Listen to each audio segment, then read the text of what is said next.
Gentlemen, the regular session of the Sangguniang Panglungsod is about to commence. Everyone, please rise.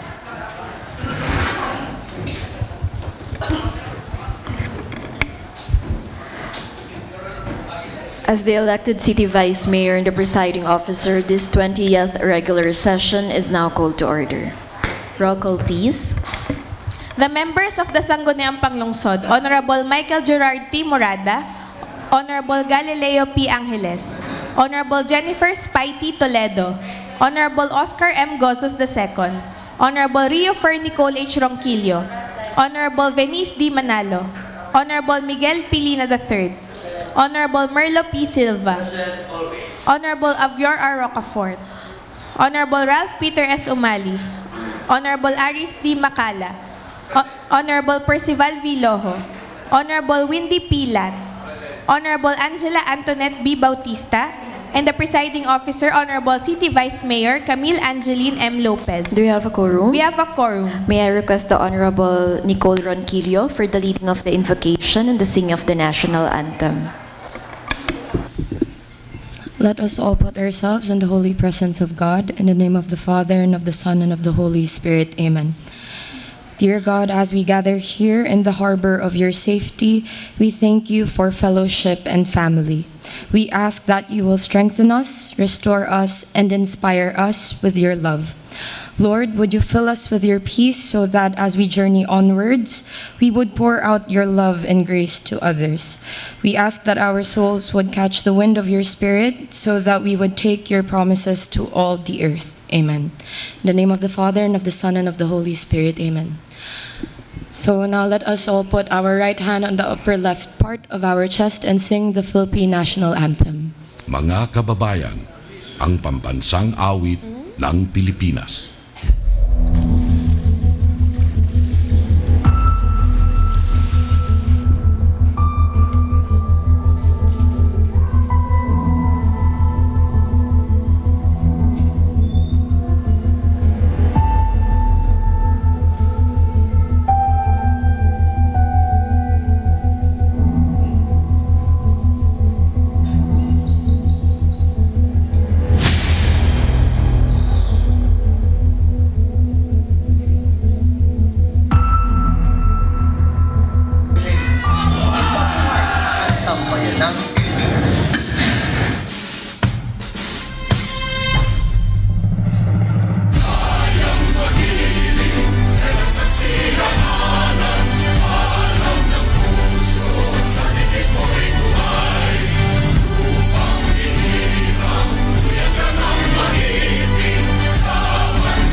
Okay, good morning everyone. Good morning to the members of the August body, to the Secretariat, and to all our guests. Right now we have the City Council of the city, from the city of Calaca, together with the department heads. I'll just wait lang po for the names. Wait lang.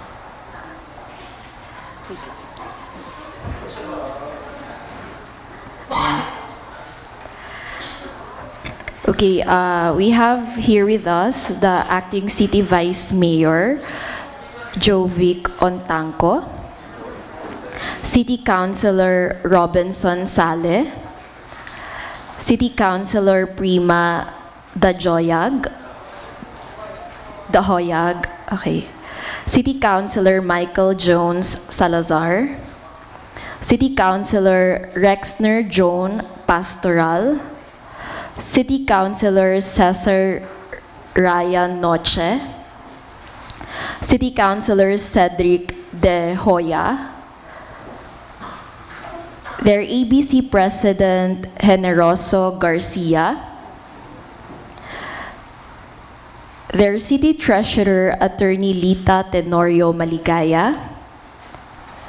Their CPDC and City Legal Officer OIC Attorney Irvin Jared Conanan.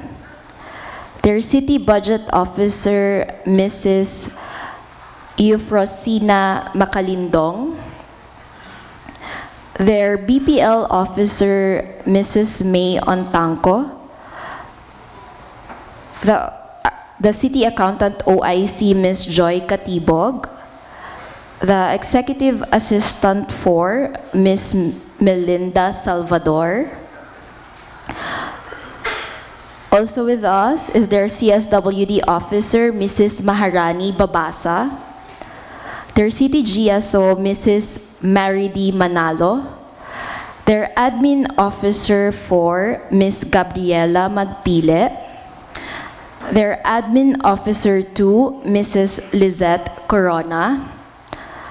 Their LLSO2, Mrs. Baby Arlene Bautista. Mrs. Carmelita Esmael, also here. Admin Aid 3, Mrs. Agripina Izar. Hello po. Okay po, and to all the staff po ng Sangguniang Panlunsod ng City of Calaca na kasama po dito ngayon, welcome po sa Sangguniang Panlunsod ng Lipa po. Mag-ano ka ba?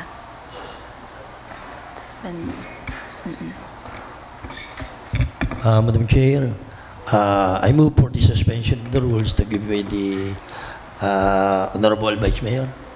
Acting Vice Mayor. Acting Vice Mayor. Any second? For this. Duly seconded, rules suspended. May I request the Acting City Vice Mayor Jovic Ontanco po to the podium.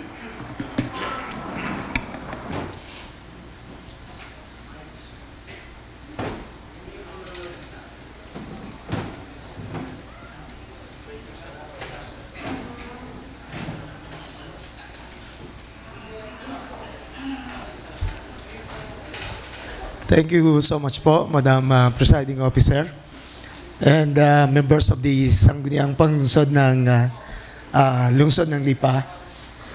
For and in behalf of the City Government of Calaca, headed by City Mayor Honorable Sopronio Siona Jr. and our City Vice Mayor, who is now the Acting Mayor, Honorable J. Rafael S. Katigbak. Yung pong aking mga kasamahan na nandito ngayon. So, unang-una po kami po ay lubos na nagpapasalamat sa pamahalaang lungsod ng Lipa kay Mayor Eric Africa at sa inyo po sa Sangguniang Panglungsod sa panguna po ng ating City Vice Mayor Honorable Camille Angeline Lopez sa napakaganda pong pagtanggap sa amin. Kami po ay nandito po upang mag-aral po at una nga po, mag-observe po kami ng inyong session para po sa amin ding mga pagganap sa aming mga tungkulin bilang mga miyembro ng Sangguniang Panglungsod ng Calaca. Ang Calaca po ay bago pa lamang pong lungsod. Naging lungsod po kami last September 3, 2022. Kapag celebrate lang po namin last year ng aming first cityhood anniversary at ngayon po ay naglalakad pa lamang kami para sa aming pangalawang taon ng pagiging lungsod. Kaya po, isa po ang lungsod ng Lipa sa aming model local government unit. Kaya po kami nandito upang kami po ay matuto pa ng marami at Kaya nga po kami ay nagpapasalamat sa napakaganda po ninyong pagtanggap at ang alam po namin, yung matututunan po namin sa pagpunta dito ay magagamit po namin upang kami ay lubusan at higit na makaganap ng aming mga tungkulin bilang mga lingkod bayan. So, muli po sa pangalan ng lungsod ng Calaca at ng aming mga kasama na kanina po ay pinakilala na, kami po ay lubos na nagpapasalamat at siyempre po kami rin po ay nag-iimbita sa inyo sa amin pong maliit na lungsod ng Calaca para naman po maibalik po namin yung napakaganda po ninyong at lubusang pagtanggap sa aming lahat. So, sa ating po mga kasama sa Sangguniang Panglungsod, dito po sa Lipa, maraming salamat po at hindi po namin makakalimutan ang araw na ito. Maraming salamat po. Thank you po. Thank you po, Vice. Talaga pong nakaka-proud ang ating lungsod ng Lipa dahil kung mapapansin nyo po, every week, halos iba't iba po ang bumibisita na LGU dito po sa lungsod ng Lipa para makipag-benchmarking at talagang magandang, sabi po nila talaga magandang model po yung ginagawa namin dito sa lungsod ng Lipa. Kaya naman, I hope po na madami po kayong mapulot sa amin, madami po kayong learnings na matutunan para po mas ma-apply nyo po sa inyong lungsod at nang sa ganun po, sa tuloy-tuloy na progreso po ng City of Calaca. Thank you po. Photo ops muna po tayo, officials. Po, for souvenir po.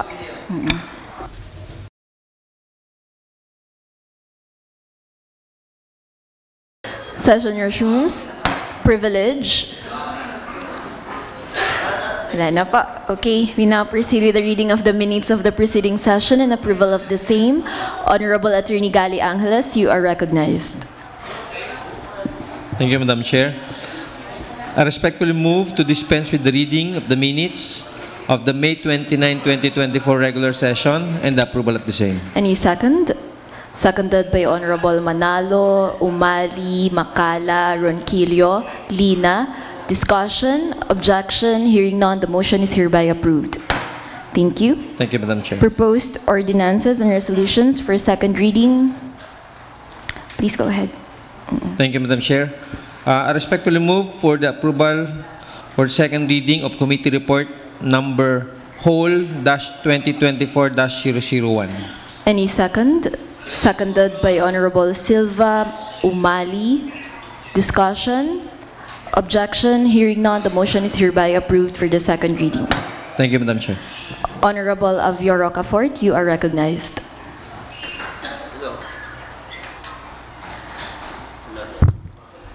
Madam Chair, Committee Report on Social Services 2024-003. I would like to read the content of the committee report. This is regarding the privileged speech of this representation, recommending for the closure of establishments which shall not grant senior citizens discount. Madam Chair, in my privileged speech dated January 24, 2024, this representation recommended for the closure of establishments which will not grant senior citizens and PWD discount. This committee to which this matter was referred conducted series of committee and public hearings to discuss the same. During the hearing, the OSCA president stated that there are establishments in Lipa that do not provide senior citizen discounts and PWD, represented by the PWD president, particularly on bake shops. This committee requested the City Legal Office to draft an ordinance to provide comprehensive guidelines in the economic rights of senior citizen and PWD in the City of Lipa.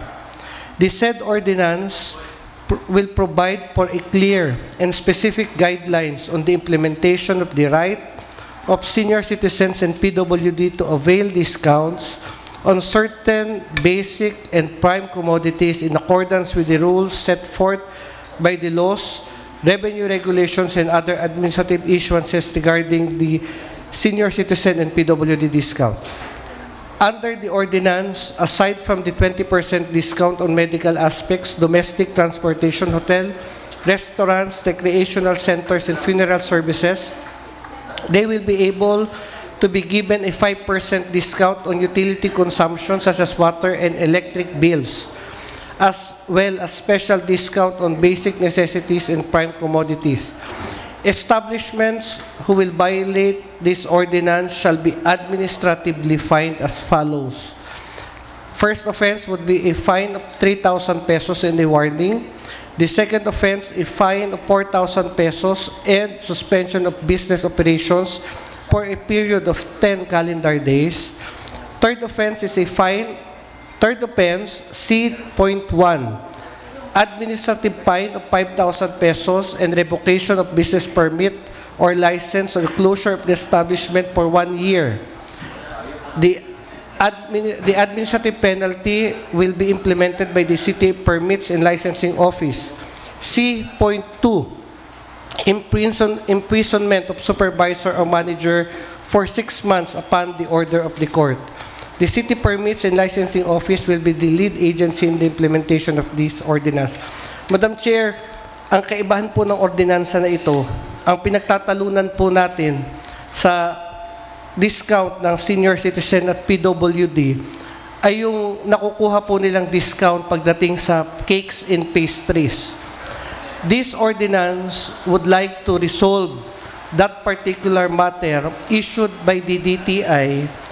Dahil dito po sa ordinansa, Madam Chair, we include part of the basic necessities under the rules set forth by the DTI. Doon po sa number 3, isinama po natin ang cakes and pastries. Doon po sa existing regulation sa national level, hindi po included ang cakes and pastries. Kaya po, madaming mga restaurants sa buong Pilipinas ang hindi nagbibigay ng discount pag ang binili ng senior citizen o PWD ay cake. Kasi nakalagay po doon sa DTI memo na all kinds of locally produced bread are included in the senior citizens, but cakes and pastries are not included. Now we are revising yun pong memo ng DTI. Dito po sa ating local ordinance, Madam Chair, we included cakes and pastries as part of the discounts na dapat ay ibigay ng mga restaurants doon po sa ating mga senior citizen and PWD. Now we are challenging, the Sangguniang Panglungsod of Lipa and the city government of Lipa is challenging the DTI memo na sinasabi po nilang cakes and pastries are not included. So siguro sa lalawigan po ng Batangas at sa buong Calabarzon, ang Lipa po ang may ganitong ordinansa, and we are challenging the national memo of DTI na dapat included po on cakes and pastries. Dahil may nilabas din po ang DTI na guidelines na included po ang cakes and pastries. So medyo magulo po, Madam Chair. Pero lilinawin po natin sa ating ordinansa. At sa ayaw at sa gusto po ng mga establishments tulad ng Goldilocks, no choice po sila kundi sundin ang ordinansa natin at pagbigay ng discount. Otherwise, we will order the closure of this kind of establishments na hindi i-honor yung ating pong ordinansa. So Madam Chair, I move that we adopt the committee report. Any second? Duly seconded. Discussion. Honorable Spy Toledo, you are recognized.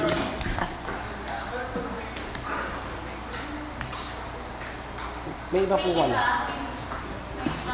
Thank you, Madam Chair. Madam Chair, I would like to clarify things lang po doon sa committee report ni Consel Avior.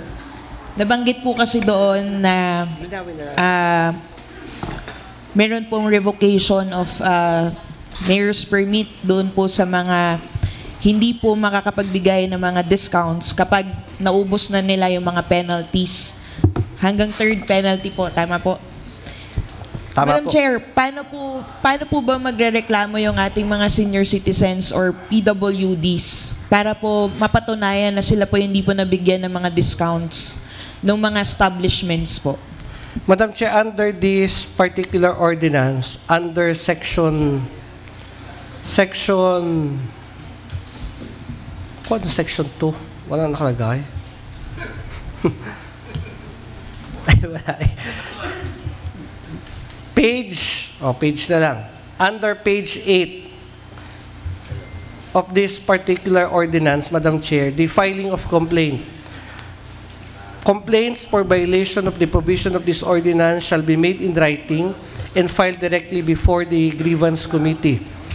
Now, under page 9, the grievance committee shall be composed of the following. Number 1, the City Permits and Licensing Office, the City Social Welfare and Development Office, representative from OSCA, representative of PWD, representative from the business sector, the chairman of the Sangguniang Panglungsod Committee on Social Services, and the chairman of the Sangguniang Panlungsod, chairman of the Committee on PWD and Senior Citizen, Madam Chair. Upon filing of an appropriate complaint and after due notice and hearing, the City Permits and Licensing Office or without prejudice to the investigation or the fact-finding to be made by the Sangguniang Panglungsod may cause the suspension, cancellation, or revocation of the business permit, permit to operate, franchise, and other similar privileges granted to any person, establishment, or business entity who fails to abide by the provision of this ordinance, Madam Chair. So it is up to the senior citizen or PWD where he will like to file the complaint, Madam Chair. He can file a complaint under the ordinance on the grievance committee, under the executive department, or pwede po siyang magreklamo sa Sangguniang Panglungsod, and then the Vice Mayor shall refer the matter to the Committee on Social Services and PWD, who will jointly conduct the hearing. It is up to the Vice Mayor who will be the lead committee on this investigation, and without prejudice to the committee gagawin po nung executive, pwede po tayong mag-recommend for the closure of the establishment, Madam Chair. Meaning, Madam Chair, do they need to present the receipt ng kanila pong binayaran? It's up to the committee who will conduct the investigation whether they will require the presentation of certain documents or evidence doon po sa hearing na mangyayari, Madam Chair. So, under this particular ordinance also, it will be, if you will read, Madam Chair, upon the effectivity of this ordinance, the IRR shall be drafted by the City Legal Office, and that would be the implementing rules and regulations of this ordinance. So it is up to the who will investigate what documents they will require. Doon po sa mga nagrereklamo, Madam Chair. Madam Chair, kaya po natin natanong at kaya po natin gusto sanang maisama din yun pong resibo po ng kanilang pinagbayaran po. Kasi doon pa lang, Madam Chair, makikita na po natin kung meron pong discounts na nabibigay po. And one way of proving po na wala pong discounts or merong discount ay nandun naman po sa resibo, Madam Chair. Dahil medyo mahirap po yung investigation kung sakaling written report lamang po yung kanilang pagbabasihan. At kung mag-i-investigate po, kunyari, titingnan sa kanilang gross sales or di kaya sa kanilang CCTV or kung paano man yung investigation na yun, Madam Chair, ay isa po siguro sa pinakamabisa na pamamaraan po para po mapatunayan po yun, Madam Chair, ayun po ng ating mga resibo. Ang problema lang po, Madam Chair, meron po tayong ibang mga establishments na wala pong mga resibo. For example po, yung mga bakery po mismo na meron po tayo dito sa lungsod. Ito po ba ay kasali doon po sa mga establishments na kailangan bantayan ng ating pong city permits? Kasama po yan, Madam Chair. Dahil meron po tayong batas ng DTI na kailangan po lahat ng establishments katulad ng mga bakery na ini-issuehan po natin ng mayor's permit dahil sila po ay nagbebenta na mag-issue ng resibo.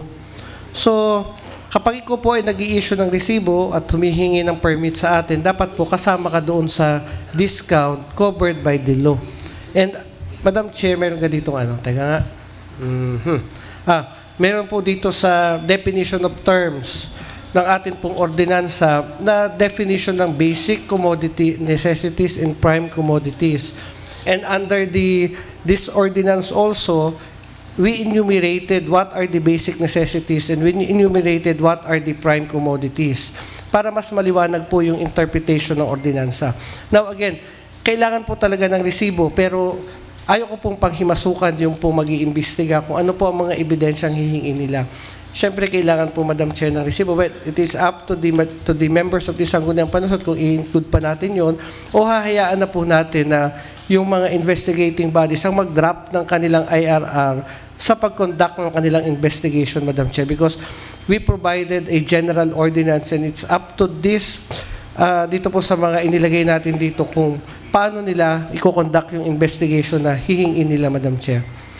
Matatalino naman ang mga inilagay ko dito, head ng city permits, head ng CSWD, konsehal na chairman ng social services, konsehal na chairman ng PWD. Kaya lang, last term na ako, wala na ako dito.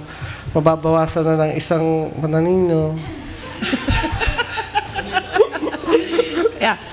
Madam Chair, thank you for clearing the matter na na-raise po natin. But ang isa ko pa pong tanong, Madam Chair, is pag na-revoke po ba yung city permits ng isang establishment, Madam Chair, pag po sila ay nag-apply po ba, ito po ba ay for renewal ulit or new application na kailangan po nilang sumunod ulit? Renewal po, Madam Chair. And then, meron din po silang penalty. Meron. Penalty na po yun. Bukod po doon sa penalty na ni-revoke po natin, meron pa po bang other penalties or wala na po? Under the ordinance, Madam Chair, katulad na sinabi ko kanina, they can fine, may fine po. Tapos doon sa third offense, Madam Chair, or, meaning pwedeng fine, pwedeng cancellation lang o suspension lang, pwedeng fine, at pwedeng cancellation or suspension ng mayor's permit for third offense, Madam Chair. Kaya po, or. Thank you, Madam Chair. Madam Chair, isa pa po, napansin ko po kasi sa title, providing for comprehensive guidelines on the economic rights of senior citizens. But we are also discussing the persons with disability. Kasama po yun. Kaya pa-amendahan ko po yung title ng ordinance, Madam Chair. Kasi both of the senior citizen and the PWD, under the law, the national law, ay nakakakuha po ng discounts sa mga establishments as provided for under the national law, Madam Chair. Ano kayo national law na yun? Madam Chair, isa pa po, meron po kasi tayong mga sinusunod po under the national law din po na 1,500 lamang po yung pwedeng ma-avail ng ating mga senior and PWDs. Kaya po tayo merong mga libro or notebook na pinagsusulatan ng kanilang mga nakukuha pong discounts. So, ibig sabihin ba nito, Madam Chair, dito po sa ating local ordinance ay pwede po tayo lumampas doon sa binigay po na limit ng ating pong gobyerno? Iyon pong sinasabi niyo yung notebook, Madam Chair, ay para lang po sa grocery. Pero doon po sa mga food establishments, tulad halimbawa pakakain ako, walang limit po yun. Kasi pag kumakain po tayo sa food establishments, hindi naman po tayo nagpapakita ng notebook para isulat doon magkano yung discount na ibinigay ng establishment doon sa senior citizen o sa PWD. It is automatic reflected on the resibo na i-issue po ng mga food establishments and restaurants. Pero pagka doon ka po pumasok sa mga supermarkets, may guidelines po tayong sinusunod doon. Covered po yun doon sa notebook o sa booklet na isinusulat doon sa senior citizen and PWD. Kasi kailangan po hawak mo yung booklet. Pag hindi mo hawak yung booklet, hindi ka makaka-avail ng PWD at senior citizen discount pag bumili ka sa grocery store, Madam Chair. Maisingit ko na po, Madam Chair, kasi kabilang Republic po dito Act yung 9994 po yung pinag-uusapan natin. Kabilang po kasi dito sa local ordinance ni Consel Abior, Madam Chair, yung medicine. So, Madam Chair, that particular provision of the ordinance was taken from the Republic Act number 9994. So, hindi po natin pwedeng hindi isama iyon because that was being dictated upon by the national law. So, because the title is a comprehensive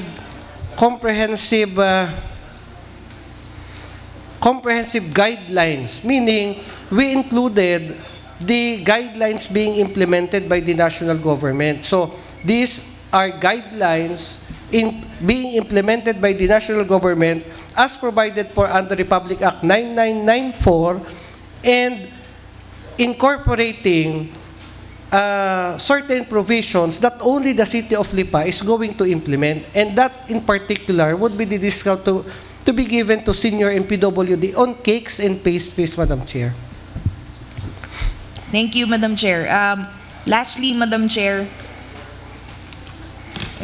wait lang po. City Legal po. Natanong ko na po yung sa mga establishments kanina, Madam Chair. That would be all, Madam Chair. Thank you for clearing things out.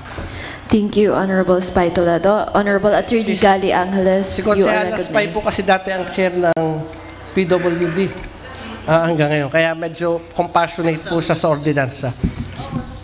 Isama po natin co-author si Consejal Spy. At saka si Consejal Merlo, co-author. Senior yan eh.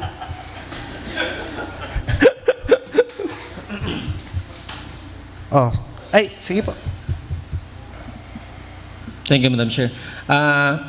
While I support the ordinance in protecting the senior citizen as well as the members of the PWDs, recognizing the right to have a discount and at least privileges, certain privileges when it comes to purchases, I just want to ask questions about, though the ordinance speaks of the discounts, no, of the privileged individuals. I'd like to know if there is a protection on the part of those who are selling. Like, for example, did the ordinance cover instances where there can be abuses being made against this establishment? Halimbawa po, sa halip na magpapabili ako ng tinapay sa ating mga bisita at ako ang bibili, ay wala pong discount, papuputayin ko na lang si Consejal Merlo para siya ay may discount na malaki. Now, my question is there any protection on the part of the establishment? Kasi, though the intention is good, this might be anti-capitalism or anti-negosyo na maging ordinansa natin. Baka naman po, hindi na sila magbenta ng tinapay dahil maging sabi ko abuse. So, meron po bang protection para po dito sa mga abuses that can be committed against them? Madam Chair, under section, wala ko kasing number ang section pa. Under page 3 of this ordinance, Madam Chair, we are following the guidelines set forth by the national government on the availment of the discount by senior citizen or PWD. Under this particular section, there are requirements for the availment of the discount. Number 1, meron po dapat senior citizen card o PWD card. Number 2, dapat po ay Madam Chair, yung mismong PWD o senior citizen ang bibili o PWD ang bibili ng item para ma-avail po nila ang discount. Under the national guidelines, pwede pong, kung hindi po kayang tumayo, dahil halimbawa baldado yung senior o PWD, kailangan po merong authorization letter na ibibigay yung PWD o yung may-ari ng senior citizen doon po sa bibili ng item para po magamit niya yung kanyang card for the availment of the discount. And under the national guidelines also, only a portion of na gagamitin po noong senior at PWD yung ma-avail lang niyang discount. So yun po yung inilaban natin doon sa basic commodities ng cake. Madam Chair, sabi po dito sa guidelines, if a senior citizen purchases a slice of cake or a personal serving of the cake, he shall be entitled to the 20% discount.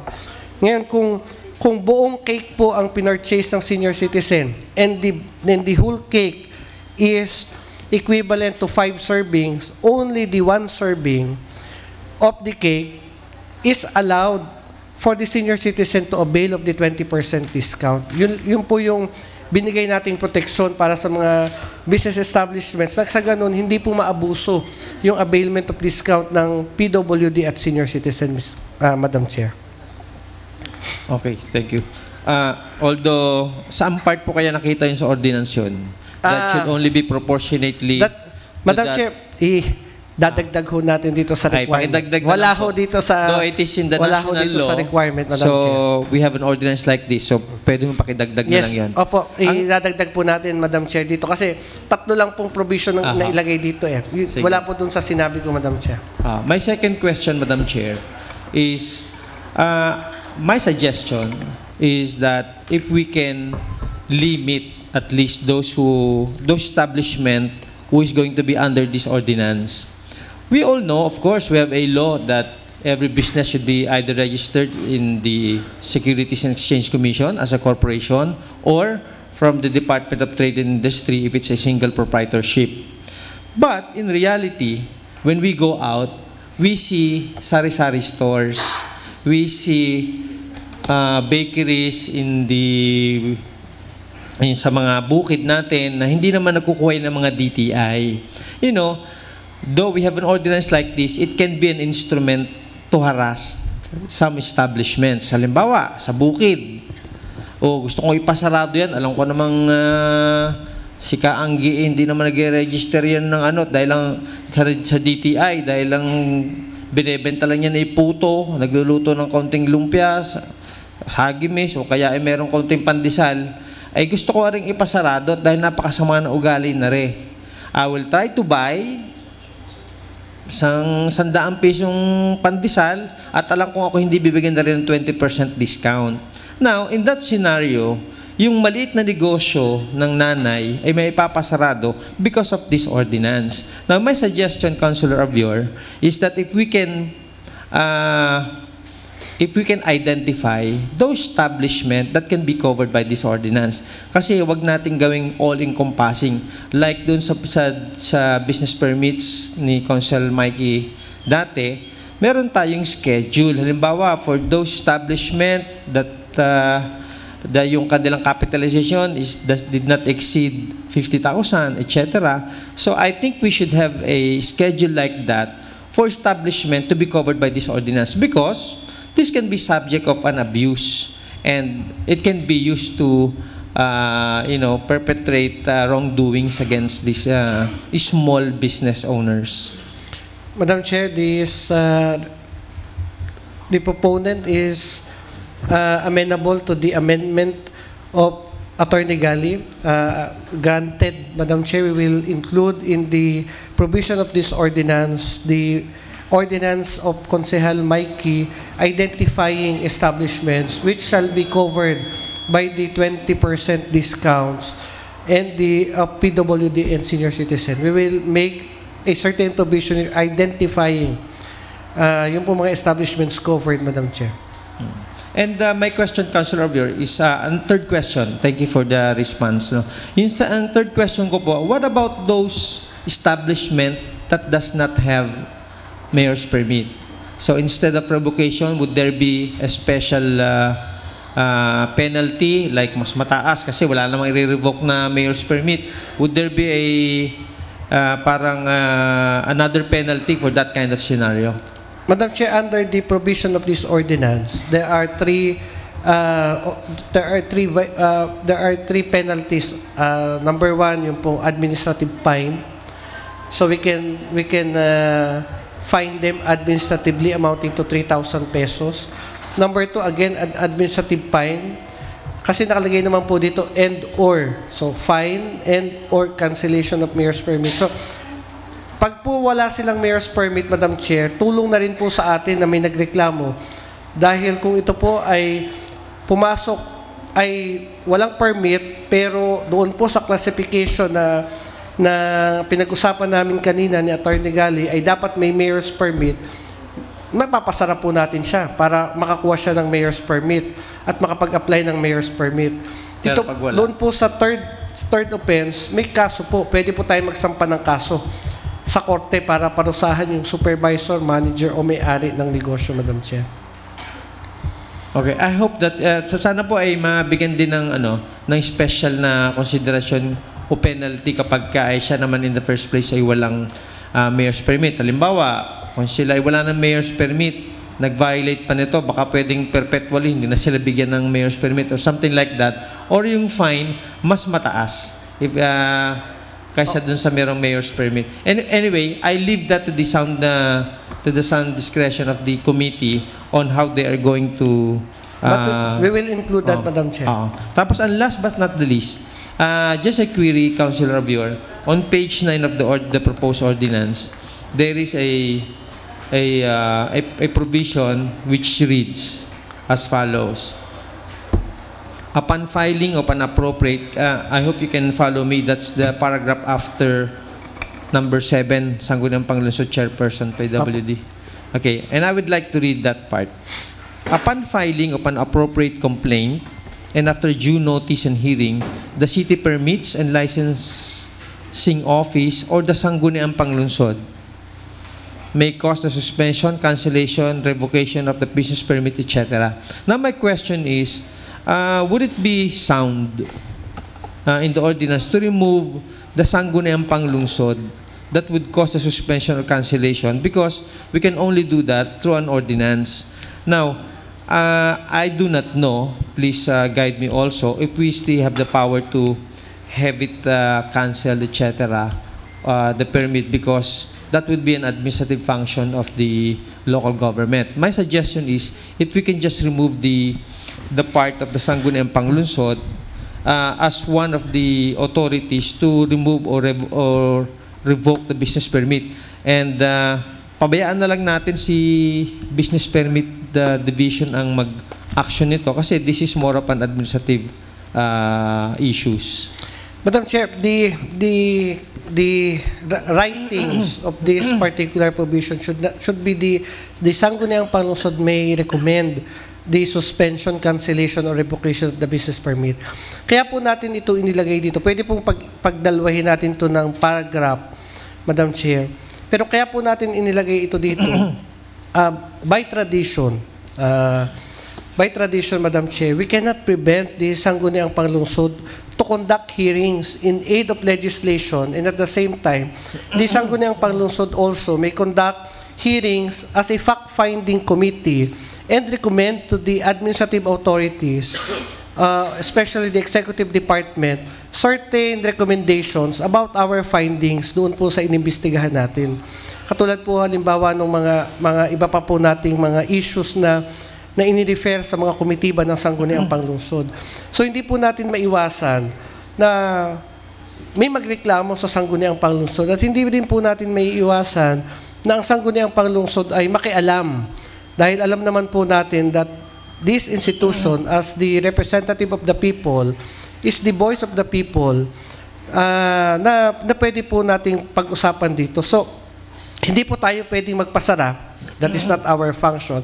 But we can conduct hearings in aid of legislation and as a fact-finding committee to recommend to the executive departments yun pong mga recommendations natin dun sa ating mga findings, Madam Chair. So, tanggalin po natin yung may cause, the suspension, but siguro we can change the wordings that the Sangguniang Panglungsod may recommend actions to be taken by the executive department to the business, Madam Chair. Tanggalin na rin po natin yung suspension, cancellation, or revocation of the business permit, permit to operate, franchise, and other similar privileges. Gawin na lang po natin, the Sangguniang Panglungsod may recommend certain actions to the executive department of the findings ng pong committee na nag-handle ng investigations, Madam Chair. Dahil it is up to the committee kung ano yung kanilang recommendation. Pwedeng hindi, wag na natin pangunahan ang committee kung ito ba ay cancellation, revocation, or amendment of the ordinance, Madam Chair. Okay. I'm amenable to that. Na tanggalin na lang po yung may cause, no? May recommend, of course. And of course, ano na lang din, lagyan na rin natin ang power ng Sanggunian to investigate. Power to investigate lang and recommend. But not necessarily to sila mag-suspend. To conduct hearing, investigate, and recommend. So I am amenable to that proposal. Gawin na lang po nating Madam Chair. dalawang paragraph to, Madam Mas Chair. maganda po, mas maganda. Yung second paragraph na lang yung sangguniang panglungsod. That will be all, Madam Chair, and thank you, Councilor Javier. Thank you, Attorney Gallo Angeles. Honorable Silva, you are recognized. Madam Chair, good morning. May tatanong na ako doon sa Grievance Committee. Iba't iba hong department ang composition of that committee. Paano hindi ho kaya maabuso? Dahil unang-una ho, alangan naman ho, alba ako magre-reklamo kung kani-kanino ako pupunta. Nakita ko si chairman, ay ibig sabihin ho, wala gahon, dapat siguro may isang opisina, if ever na may reklamo ating mga kababayan, may direct na office na pupuntahan. At isa pa rin ang tanong, Madam Chair, gaano katagal ho ang yung time frame ng komitiba sa isang kaso? Halimbawa ho, may kaso, hindi dapat ho pareho nating marinig yan. Baka naman ho abusuhin ng buyer itong mga seller, itong mga negosyante. Dapat ho siguro may time frame din kung hanggang kailan. Amenable po tayo sa time frame, Madam Chair. Pero doon po sa kung saan magsasampa ng kaso, pwede ka po kasi hindi po pag po ikaw, Madam Chair, ay senior citizen, pwedeng sa OSCA ka magsampa. And pag sinampa mo sa OSCA, di ang OSCA na mag-brought up sa grievance committee o may kaso pong sinampa. Kasi, Madam Chair, ang kalimitang takbuhan ng mga senior citizen, pag sila senior citizen sa Federation ng Office ng Senior Citizen. Pag sila PWD, sa opisina ng PWD. At sila na po ang nagpaparating sa mga kinauukulan ng reklamo ng atin po mga kababayan. Now, wala naman pong problema sa akin kung At sino ho ang maglilid ng investigation? Dahil pare-pareho ng kategorya. Sige po, lagyan po natin. Lagyan po natin ito ng chairperson, Madam Chair. At saka nakita ko, Madam Chair, kung halimbawa, senior citizen pupunta sa OSCA.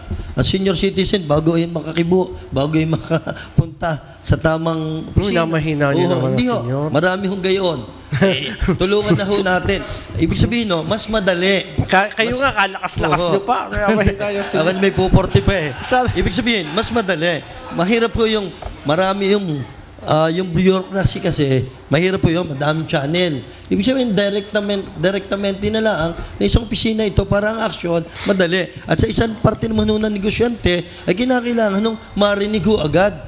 Halimbawa, inireklamo, ay kinakailangan sa madaling panahon may desisyon kung tama ba ang reklamo or sige hindi po, Madam tama. Chair. Lagay po natin pagka ikaw ay senior citizen sa OSCA office. Pag PWD ka, sa PWD office po ang reklamo. Filing of complaint. Then sino mag-head ng investigation? Paano ang decision? The chairman of the grievance committee would be the City Permits and Licensing Office, Madam Chair. At gano'n If the members of the Sanggunian will be amenable. Gano'n katagal ang isang kaso? Hindi pwede po natin gawing gano'n ka katagal. Isang taon? Huwag na mo. Ito 15 days. Napakatagal naman ho yata ng 15 days sa isang. Kasi kung ako yung negosyante, bawat araw, mahalaga sa akin. Ngayon ho, baka ihangho yung, baka ang aking negosyo, tawag doon, parang suspendihin agad pagka. Hindi po pwedeng suspendihin dahil nakalagay po dito, Madam Chair. Sila. Saan kayo? Kahirap eh.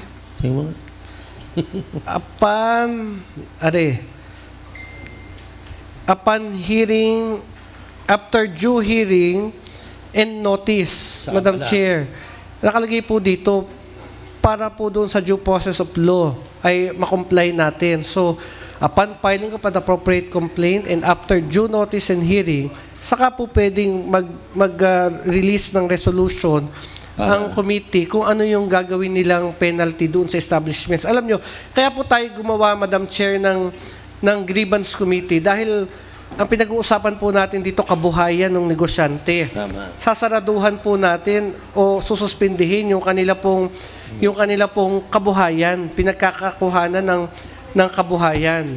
So, kailangan well represented yun pong members nito pong grievance committee. Kaya naglagay din po tayo ng representative from the business sector para ma-prevent po natin yung pang-aabuso on the part of the government and pang-aabuso on the part of the business sector dito po sa implementation ng ordinansa. Kasi mas matindi po ito kaysa sa national ordinance. Ang national ordinance, kahit mas malaki po ang parusa, mahaba po yan kasi magsasampa ka ng kaso sa korte. Ang korte ang magpaparusa sa iyo. Ito po, administrative penalty lang. Executive agencies of the executive department dito sa City Hall ang magpaparusa. Kahit mababa ang penalty, mabilis ang parusa na ibibigay natin sa mga establishments dito sa Lipa. Kaya po, well represented silang lahat. So mga ilang lalagay araw? po natin, kung amenable kayo, 15 days na nga. Kasi minsan, pag malalaking kumpanya to, may mga abogado pa to. Sabihin ng mga abogado, we would like to request a palugit for them to submit their affidavits. And one more question, Madam Chair. Yung gahong booklet, kinakailangan pandalhin para ma-avail yung 20% discount or 5% discount. Pag po grocery store at gamot ang bibilhin mo, kailangan po kasi may guidelines po yan. Dahil meron po kasi silang deduction na nakukuha sa BIR. Pero pag restaurant, hindi na po kailangan. I brought that issue, sa Sanggunian na kung maaari, alsin na nga yung booklet. Hindi pwede. Kahirap sa isang senior citizen. Katulad yung mga babae, madali-dali. Pag nailagay sa bag, kami mga lalaki, lagi namin bit-bit, para kami maghuwiting. Di ka? Yun ho yung sinabi kanina yun yung sinabi ni Atty. Gali para hindi ho abusuhin ng iba, wag naman sasamaan loob. Hindi ka ID na lang. Pwede namang ID. Bakit sa mga restaurant? Pwedeng ID na lamang, restaurant ho yun. Kaya nga. Bibili ka ng, bakit kinakailangan pandala-dala? May certain amount for a period, for a certain period, and piling produkto sa grocery. Naunawanan natin yan. It's a national law. Halimbawa, ibahin ho natin at hindi natin ang sundin ang national law na ganun ang discount. Every time na bibili, may 20%. Makukulong kaya tayo? Hindi naman ho, pero mapapawalang bisa yung ordinansa natin. Bakit di natin subukan? Hindi ho pwede dahil alam ko yung batas. Hindi. For general welfare. Maubos tayo dyan. Abuse of authority. Hindi ho pwede. Hindi pwede. Katulad yung booklet na yan. Sinasabi, pero hindi pabor sa tao National law. Kaya nga. Ibig sabihin, baka naman, kasi may mga national law na hindi naman adaptable sa isang bayan katulad dito, adaptable ka sa atin na pinahihirapan natin ng senior. Pag natapos yung kanilang booklet, natapos yung pupunta uli ng City Hall, kukuha uli ng booklet. Controlled po kasi yung booklet. Naiintindihan po natin ang sentimiento ni Consel Merlo at ng iba nating mga senior citizen. Kaya lang, ito po yung paraan ng gobyerno para protektahan din po natin yung mga may negosyo at may hanap buhay. So sana po, pantay at patas yung implementation natin ng batas na ibibigay natin ng tama yung para sa senior at PWD, but at the same time, yung kita na para naman po sa mga business establishment, hayaan na po natin kasi nagbabayad din naman po sila ng buwis para makapagnegosyo ng legal, Madam Chair.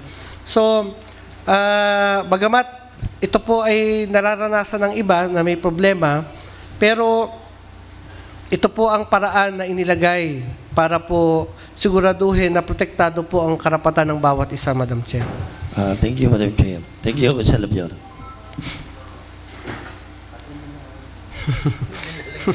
Honorable Attorney Gali Angeles, you are recognized. Thank you. Siguro masyado mahaba yung natin. Although, I would suggest if we can kung defer muna sana natin ito. Kasi I have a suggestion also, yung binigay ni Consel Merlo about the periods. Ngayon, medyo matagal talaga ito and this will be very taxing on the part of the grievance committee. What we can do is that yung complainant, baka pwedeng meron lang siyang allowable period within which to complain. Halimbawa, within 15 days, pwede siya mag-complain. And then, after 15 days, hindi na siya pwede kasi we cannot wait forever. And what I can suggest is that immediately after the refusal to honor the 20% discount, meron tayong form affidavit, sworn affidavit na sila hindi binigyan ng discount. And this sworn affidavit, pag sinungaling sila, pwede silang makulong for perjury or any other criminal cases. So, what I can suggest is that magkaroon tayo ng period for each and every action. Hindi lahat po ng complaint iimbestigahan. Only those within 5 days dapat action na ng business permit. Hindi na natin bibigay kay senior citizen, hindi na kay PWD. Kay business permit na action na within 5 days. And kung i-contest, that's the only time that it will be subject to investigation of grievance committee. But not all complaint will be forwarded to the grievance committee because this is very taxing on the part. Ayun na lang ang gagawin natin pagka kayo ay member noon. What we can do is meron lang period for each and every action. Within 5 days should be acted by the business permit division, whether it's granted o hindi. And then it is appealable within 10 days from the receipt of that suspension or penalty. But all this, we cannot discuss all these things in just one sitting. What I can recommend is to include in the ordinance to require the business permit or a committee, for that matter, to make an implementing rules and regulation. Meron na po dito. So, in that implementing rules and regulation, that's where we are going to incorporate the periods and remedies available to the parties para po hindi na lang matrabaho sa ating mga kasama. So, yun lang po yung suggestion ko. And secondly, dun po I'd like to answer the question of Council Merlo. Siguro po, si Council Merlo is coming from a perspective na pag tinignan mo lang ang tao, makikita mo naman kung senior citizen o hindi. And then from a perspective of whether he is a senior citizen or not. But si Council Abior naman po is coming from a point na kailangan natin protektahan. This can be subject of abuse. Bakit po? Sa isang butika, pag wala po kayong card, pag bibentahan kayo, kay senior citizen kayo. Pero kung lahat naman ng butika sa lipay pinuntahan nyo at binilhan nyo ng ganung gamot na hindi na monitor sa booklet mo na pang 100 beses ka nang bumili dahil pala sa halip na mangubra ka, ay mangunguha ka na lang ng kliyente, nabibigyan mo ng 20% discount yung mga kliyente mo. So this is not merely for the benefit of the senior citizen, yung ating card. But this is also for the protection of those establishments that can be subject of abuse kasi we are mandated by law to give a 20% discount. So with that, with all due respect to Councilor Abior, maybe there are still questions to be asked. If we can have it deferred and next, kung yung comprehensive comprehensive ordinance na natin, incorporating all our proposed amendments, if we can do that and pass it on the next scheduled session natin. Of course, subject to your discretion, Madam Chair. Thank you very much. Madam Chair, under Section 9 of this ordinance, the effectivity, this ordinance shall take effect upon the approval of the Sangguniang Panlungsod of the IRR to be submitted by the City Legal Office and 15 days after its publication in the official newspaper and or posting in prominent public places within the jurisdiction of the City of Lipa. So, there is a provision here mandating the Executive Department through the City Legal Office to formulate the IRR, Madam Chair. And the IRR shall be submitted to the SP for us to review the contents of the IRR. Madam Chair, may nakalagay na po dito sa proposed ordinance.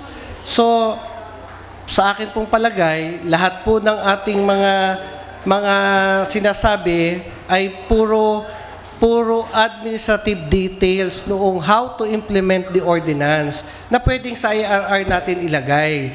Para po sa akin, Madam Chair, ay aprubahan na po natin yung ordinance as amended by the members of the Sangguniang Panlungsod and all administrative guidelines be included in the IRR. Kung niyo pong mapapansin, this was January pa po natin pinag-aralan itong ordinansa na ito. Ano na po ngayon? Ito po ay June na. So, halos 5 buwan po natin pinag-aralan yung ordinansa. Kaya naniniwala po tayo na dapat aprobahan na po natin ito ngayon.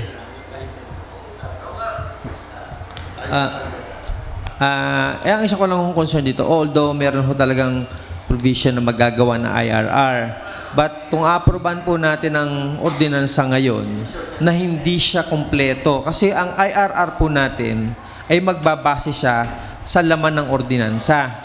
Yung laman po ng ordinansa, hihimayin lang ng IRR. Katulad po ng mga period na yan, hindi po pwedeng basta si IRR magbibigay ng period. Kung hindi naman natin na-establish dito, kung dapat ba isang complaint affidavit filed within 5 days, appealable within 10 days, and to be resolved within 30 days. These periods are ilagay important. Ilagay na natin yung sinabi ni Atty. Gali, Okay, Madam Chair. Let us include that in the ordinance. Madam Chair, yun kasi sinasabi niya yung prescriptive periods. Kung hindi ako nagkakamali, kung kailan ka dapat kung hanggang saan dapat o hanggang kailan dapat ikaw mag-file ng complaint. Simula nung inabuso ka doon sa iyo pong karapatan bilang senior citizen at PWD. So let us include that, Madam Chair, yung mismong sinabi ho niya. Kung yan din ho ang ilalagay natin dito sa ordinansa, ilagay na ho natin ngayon. Huwag na ho nating antayin. Para po sa akin, kaya mahalaga natin ito na ma-implement na, dahil ito naman po ay hindi pa po agad may implement ngayong June. Palagay ko, ito ay by July, August pa may implement. Paano ho, Madam Chair, kung may senior citizen na mamatay ngayong June, mamatay ngayong July, na naabuso at they cannot avail the provisions of this ordinance. Ito po mga ordinansa na ito po yung mga ordinansa hindi na makakapag-antay kasi pinag-uusapan po natin ay senior citizen. Madam Chair, I submit kung ano po ang pleasure ng body. So, I will submit to the sound discretion of the bodies. Thank you very much. Hindi na lang, subject to my amendments. 5 days, 10 days, and 30 days, Madam Chair. All right, thank you. Any other discussions? Is there any objection? Hearing none, the motion is hereby approved for the second reading. Honorable Mike Lina, you are recognized.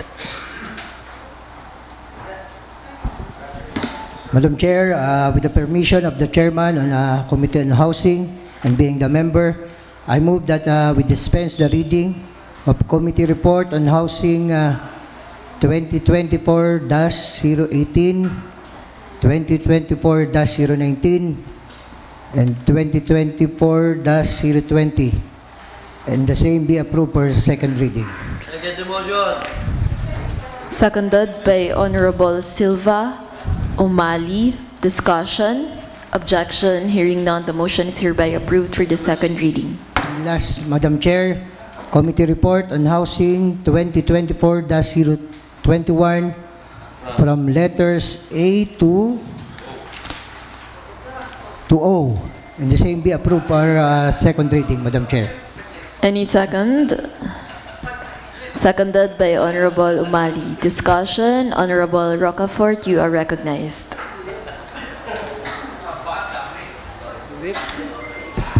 Madam Chair, kabilis naman Paano kaya? Under Committee Report number 3, Madam Chair, the Committee on Housing, the final subdivision plan, together with the final subdivision plan analysis and granting development permit to senior residences, Madam Chair. May we know from the proponent the land area of senior residences, Madam Chair?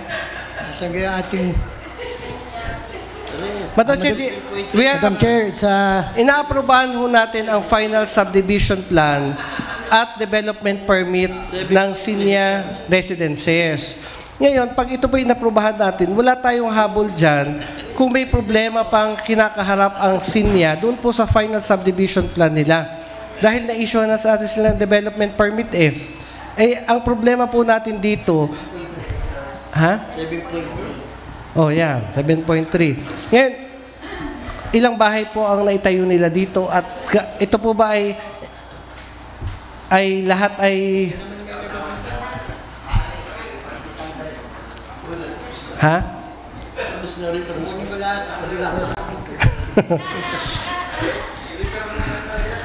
ito ho ay dapat ay muna dahil Development lang.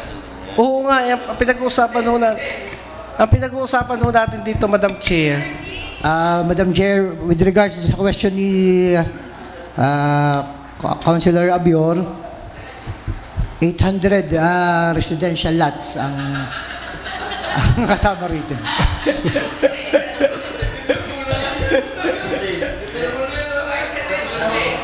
Sa madaling salita, tapos na ho ito.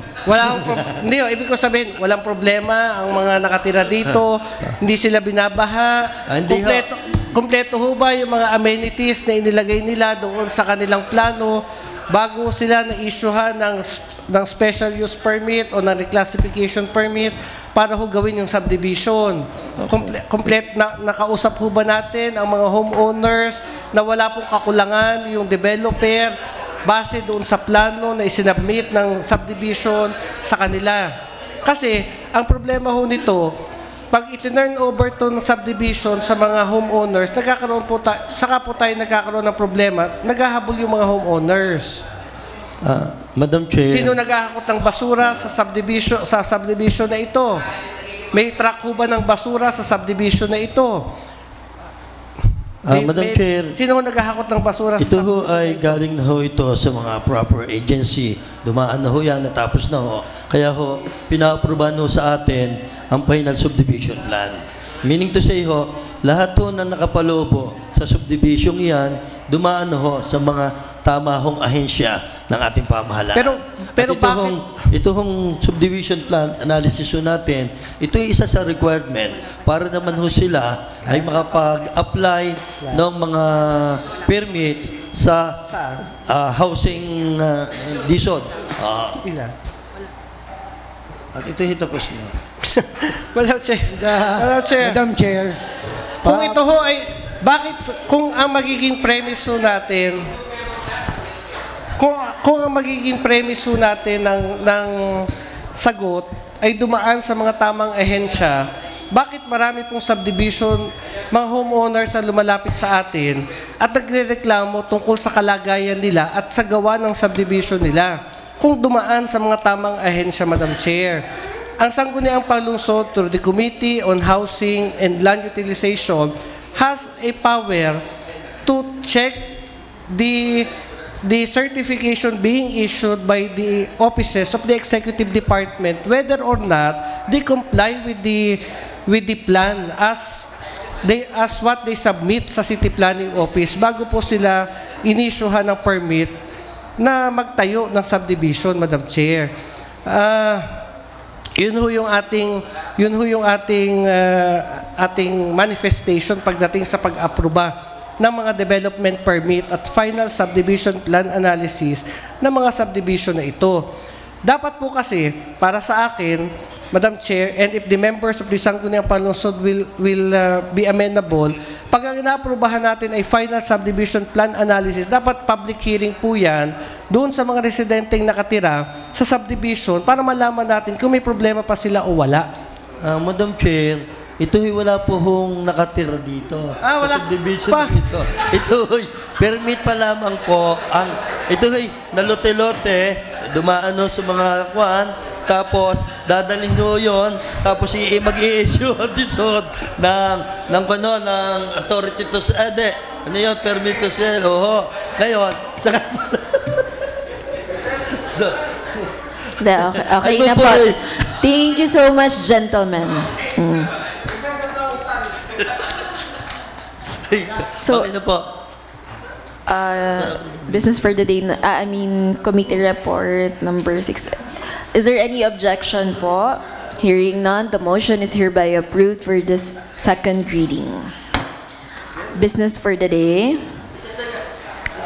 Madam Chair, pinatawag ko sa akin ng chairman at ng mga miyembro ho, ito na-committee hearing na way back, ito nasa atin pa, last December 2023. Ito po ay may kinalaman sa request ng Southern Star Aggregates for the reclassification of their property from agricultural to residential use and issuance of permit for their warehouse, Madam Chair. So, Madam Chair, I move that this matter be considered as urgent, Madam Chair. Oral report.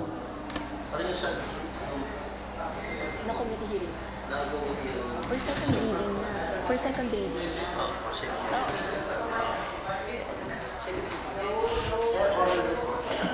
Oo nga, sabi mo urgency.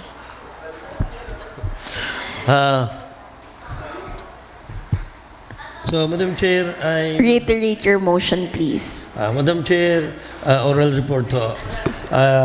With regard to the property of Southern Star Aggregates, I move that this matter be No urgency.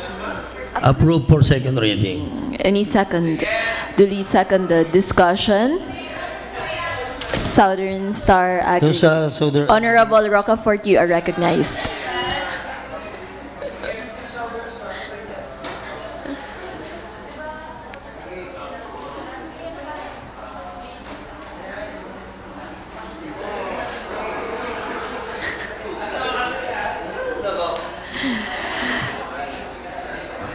Is there any objection? Hearing none, the motion is hereby approved for the second reading. Business for the day. Business for the day. Number 1, letter of the City Mayor requesting for the amendment of Special Ordinance number 82-2020 or the Gender and Development Code. Refer to the Committee on LGBT. Number 2, letter of the City Mayor requesting for a resolution granting authority to enter into a memorandum of agreement for the creation of Kalumpang River Watershed Management Council. Refer to the Committee on Environment. Number 3, letter of the City Mayor requesting for a resolution granting authority to enter into a memorandum of agreement with QPAX Traffic System for innovative traffic management and enforcement solutions to local government units. Refer to the Committee on Traffic. Number 4, letter of the City Mayor forwarding the proposed memorandum of agreement between the Department of Science and Technology, Region 4A, and the City Government of Lipa in connection with the innovation, science, and technology for accelerating regional technology-based development and the Smart and Sustainable Communities programs of the DOST. Refer to the Committee on IT.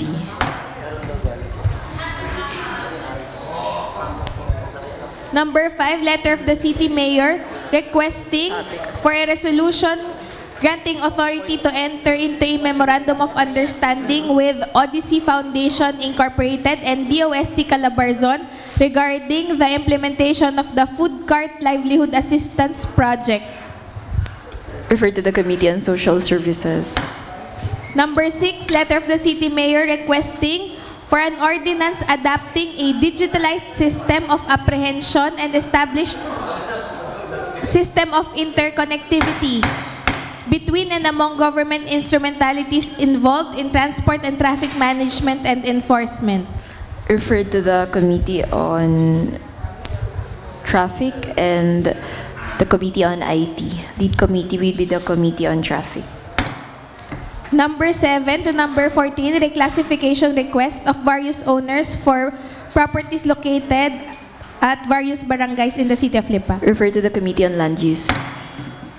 Number 15, supplemental budget number 1 for the budget year 2024 of Barangay Bagong Pook, Lipa City in the amount of 5,615,664 pesos and 8 centavos. Refer to the Committee on Appropriations.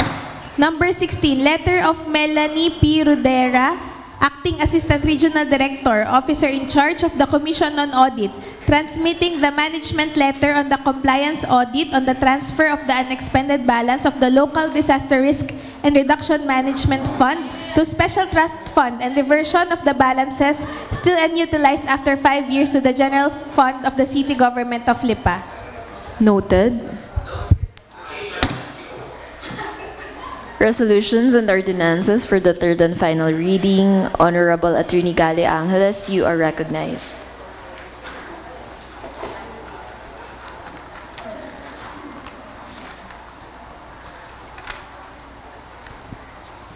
Pursuant to Committee Report Number Whole -2024-001, I respectfully move for third and final reading the passage of an ordinance reverting the reclassification of the property of Lynn Di Maano et al.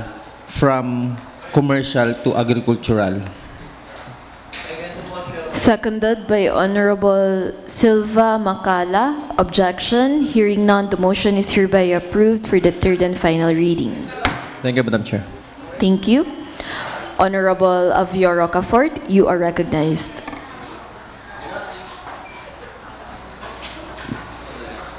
Okay, hold on. Excuse me.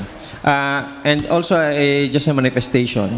The request, aside from the request to revert back the reclassification of the property of Ms. Lynn Di Maano et al., there is also a request for the nullification of ordinance number 324-2023. I respectfully, this is just a manifestation that the request for nullification of the said ordinance is beyond the power of the Sanggunian. So I respectfully that it just be noted and be not acted upon. Huh? Okay, denial na lang pala. I respectfully move that the request for nullification of the said ordinance be denied for the reason that it is beyond the authority of this and power of this Sanggunian. A resolution denying.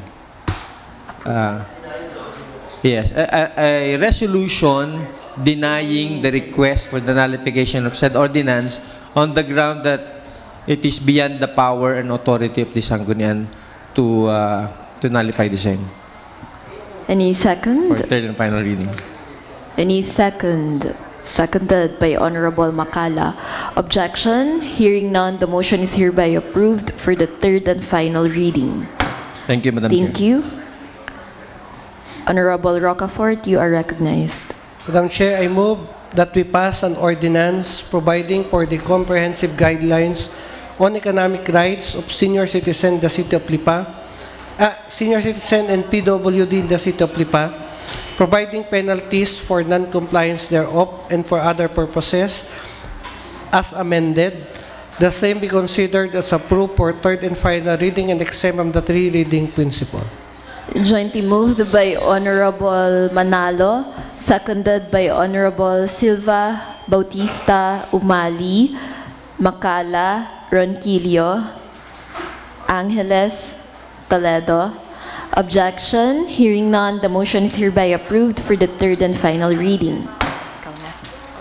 Honorable Silva, you are With the permission recognized. of the member and the chairman of the Committee on Housing, Madam Chair, I move that we pass an resolution granting special use, granting the final grant, I move for the passage of a resolution, ordinance, the subdivision plan, resolution approving the subdivision plan and final subdivision plan analysis of the Senya residences. And likewise, Madam Chair, for the passage of a resolution granting a development permit of the senior residences located at Barangay Anilao, Lipa City for third and final reading. Any second? Seconded by Honorable Macala, Umali. Objection? Hearing none, the motion is hereby approved for the third and final reading.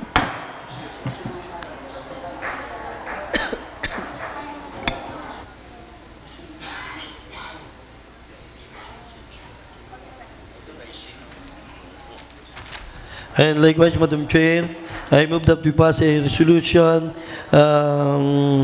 requesting the city mayor for granting of a special use permit, granting a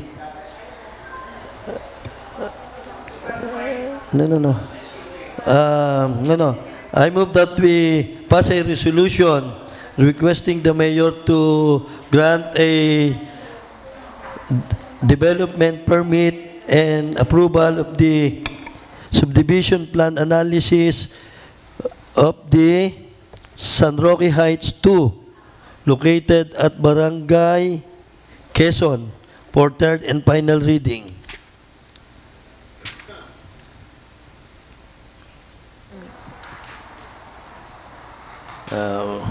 Ito. I'm declaring a recess. Session resumes.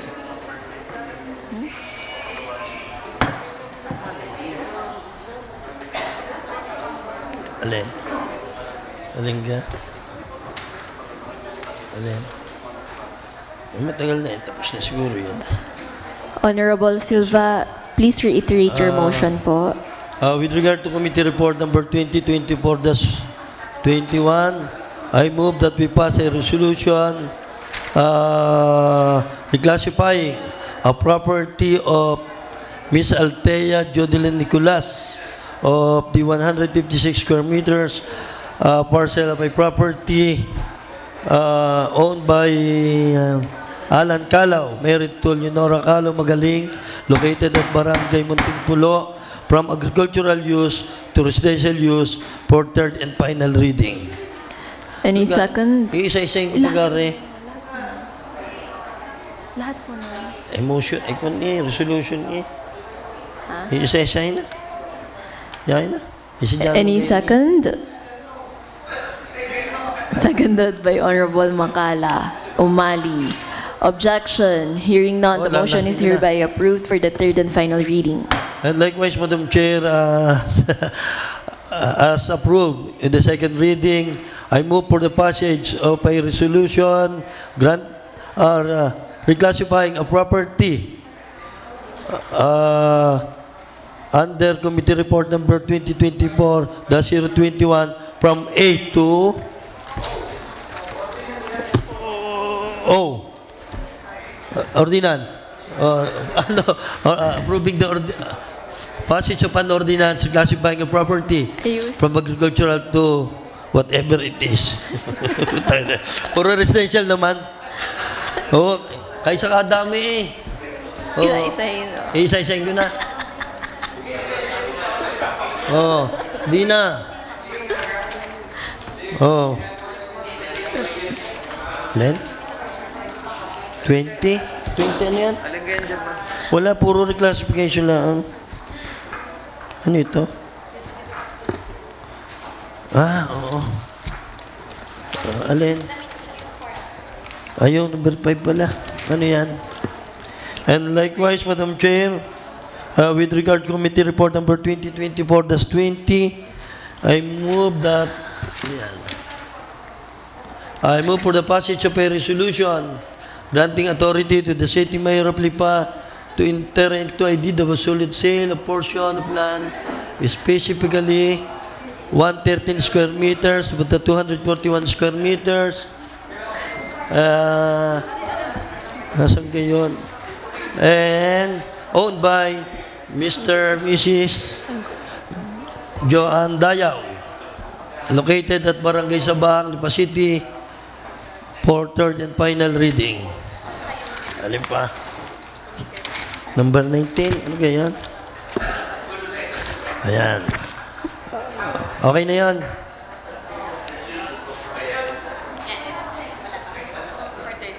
Ayan, for third and final reading. When it comes to Committee Report number 2024-09, I move for the passage a resolution requesting the City Mayor to grant a development permit and approval of the subdivision plans and subdivision plan analysis of San Roque Heights, located at Barangay Quezon, for third and final reading. Any second? Doon sa kabila. Sa number 5, si Don second. Seconded by Honorable Makala and Dumali. Objection. Hearing none, the motion is hereby approved for the third and final reading. Oh, yung isa. Naki-avyur. Naki-avyur.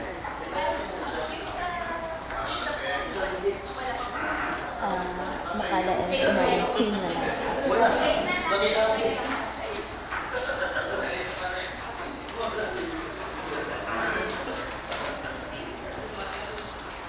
Madam Chair, with regard to the request of Southern Star Aggregates, I move for the passage of an ordinance reclassifying the property of Southern Aggregates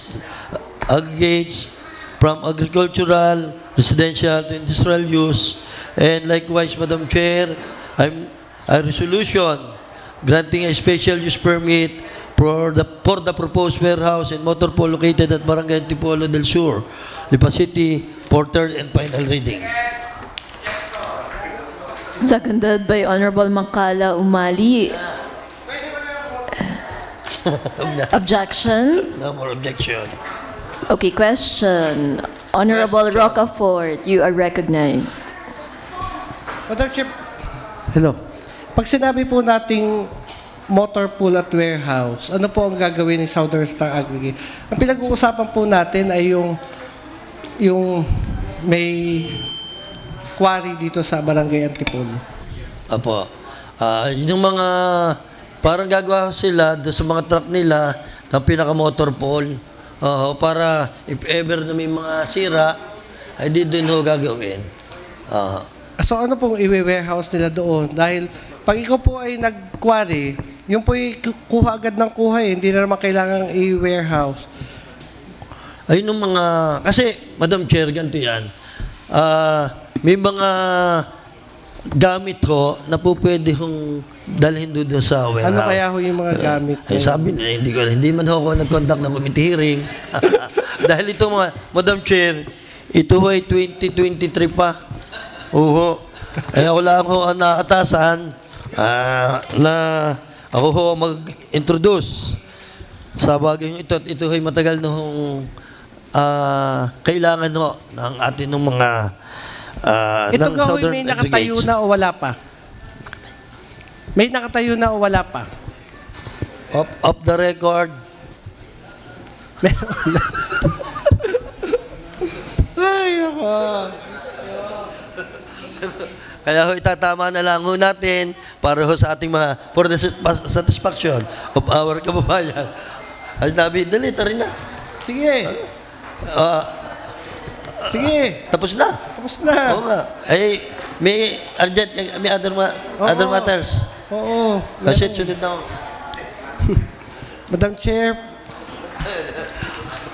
please.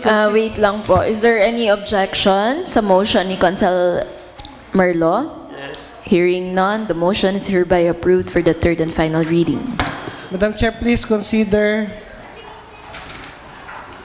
Item number? the supplemental budget of Barangay Bagong Pook as urgent. Any second? Duly seconded. Discussion, objection, hearing none, the motion is hereby approved for urgency. Madam Chair, I move that we pass a resolution approving the supplemental budget of Barangay Bagong Pook amounting to 5,615,664.08. The same be considered as approved for third and final reading and exempt from the reading principle. I join the Jointly motion. moved by Honorable Silva, Ronquillo, Lina, Morada, Makala, Umali, seconded by Honorable Angeles. Objection, hearing none, the motion is hereby approved for the third and final reading. Any other matters? Yes, Madam Chair. Please go ahead. Madam Chair, ay ano ito? Natanggap po natin dito ang isang ordinansa mula po sa barangay. Ano gang barangay nito? Pagulingin West, Madam Chair. So, ito ay isang ordinansa na nagbabawal ng pagtatapon ng basura, gulong, goma at mga plastik, patay ng mga hayop at dumi ng mga ito sa kahit anong pampublikong lugar, kalsada, bakanting lote at higit sa lahat sa mga kanal at ilog na nasasakupan ng Barangay Pagulingin West, lungsod ng Lipa. So, ito ho ay pinagtibay ho noong ika-5 ng Mayo. Madam Chair, please refer to the proper committee for proper action. Matter brought up is referred to the Committee on Barangay Affairs. Any other matters?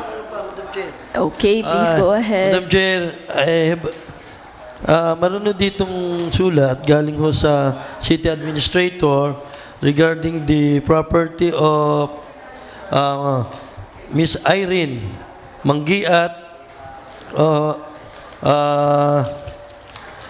requesting for the reclassification of her property from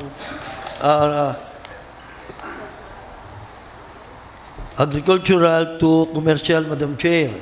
So, and the other letters from Mr. Carlos Batan, also requesting for the reclassification of his property from agricultural to commercial use, Madam Chair, and requesting for the special use permit. And the other one is the letter request from Carlos Ariola Batan for the reclassification of his property from agricultural use into commercial use. And the other one is from Jonah Ramos Mayo with an area of 2,200 square meter, requesting for the reclassification of his property from agricultural use into commercial use. Madam Chair, please refer to the proper committee. Matter brought up is referred to the Committee on Land Use. And Madam Chair, in this regard, I move that this matter be considered as urgent. Any second for urgency? Any second? Seconded by Honorable Makala. Discussion? Honorable Rocafort, you are recognized.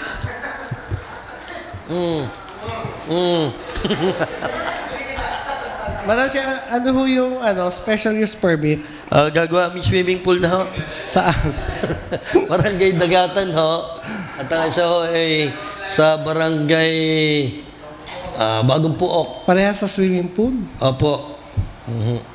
Eh, kailangan ho natin yan dahil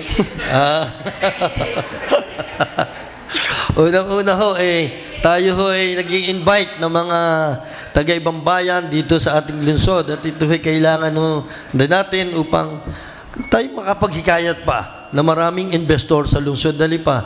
Dahil ho, kaya ho nadami ho dito sa ating Madam Chair ang mga resort dahil ho sa sila ho'y natutuwa sa una ho sa atin ho, sa mga Lipeño, padalwa sa ating lugar at patatlo sa ating klema at ang pang-apat ho sa peace and order situation ng lungsod na Lipa. Kaya nakakatuwa ho na yung mga negosyanteng ito ay mag-invest ho dito sa lungsod na Lipa at ito naman ho ang atin ang purpose. So, pero yung mga may-ari po ay Tagalipa o hindi? May-ari ho nito Tagalipa, katulad ho ni Ma'am Irene Manggiat at si Ma'am Jonah Mayo at si Carlos Batan. Tagalito. Puro mga Tagalipa po ito, Madam Chair. Sige. Okay na. Okay na. Okay, is there any objection po? Mamaya na objection pagka... Mamaya na? Okay. Hearing none, the motion is hereby approved for the third and final reading. Ay, for urgency pala. Sorry, for urgency. I move that we pass an ordinance reclassifying a property of Mr. Carlos Batan with an area of 1,200 square meters for third and final reading. Allocated at Barangay Bagong Puok for third and final reading. From residential to commercial use for third and final reading. Any second? Seconded by Honorable Umali and Lina and Makala. Likewise, Madam Chair. Objection, hearing none, the motion is hereby approved for the third and final reading. Likewise, Madam Chair, I move for the passage of an ordinance classifying a property of Jonah Ramos Mayo with an area of 2,200 square meters located at Barangay Bagong Puok from agricultural use into commercial use for third and final reading. Any second? Iba ito. Seconded by Honorable Lina and Dumali. Objection? Hearing none, the motion is hereby approved for the third and final reading. Likewise, Madam Chair, I move that we pass an ordinance reclassifying a property of Miss Irene Mangiat from reclassification of the property of Miss Irene Mangiat with an area of 10,873 square meters located at Barangay Dagatan from agricultural use into commercial use for third and final reading. And likewise, Madam Chair, resolution requesting the city mayor to grant a special use permit for the proposed resort located at Barangay Dagatan for third and final reading. Any second? Seconded by Honorable Lina and Umali. Objection? Hearing none, the motion is hereby approved for the third and final reading. Likewise, Madam Chair, I move that we pass an ordinance reclassifying a property of Carlos Ariola Batan for the reclassification, requesting for the reclassification of property of Carlos Batan from agricultural use into commercial use with an area of 2,500 square meters for third and final reading. Any second? Any second? Seconded by Honorable Umali and Makala. Objection? Hearing none, the motion is hereby approved for the third and final reading. And baka makalimutan ko, Madam Chair, and resolution requesting the city mayor for the granting of a special use permit of the property of Mr. Carlos Batan for the proposed resort located at Barangay Bagong Puok for third and final reading. Any second? Seconded by Honorable Makala and Lina. Objection. Hearing none, the motion is hereby approved for the third and final reading. Honorable Lina, you are recognized. Madam Chair, meron pong request letter addressed to the Sangguniang Panglungsod through Honorable Vice Mayor Camille Angeline Lopez. It's a reclassification request of Mr. Rafael Magaling Nepomuceno with a total area of 780 square meters, portion of 3,000 square meters, located at San Benito, Barangay San Benito, from agricultural to residential. Please refer to the proper committee, Madam Chair. Refer to the Committee on Land Use. Motion for urgency with regards to this matter, Madam Chair. Duly seconded. Discussion, objection, hearing none, the motion is hereby approved for urgency. Madam Chair, I move that we pass ordinance, the classification of the property of Mr. Rafael Magaling Nepomuceno with a total area of 780 square meters located at Barangay San Benito be approved for third and final reading and be exempt from the three reading principle, Madam Chair. Jointly moved by Honorable Silva and Morada, seconded by Honorable Makala and Angeles. Objection, hearing none, the motion is hereby approved for the third and final reading. Thank you, Madam Chair.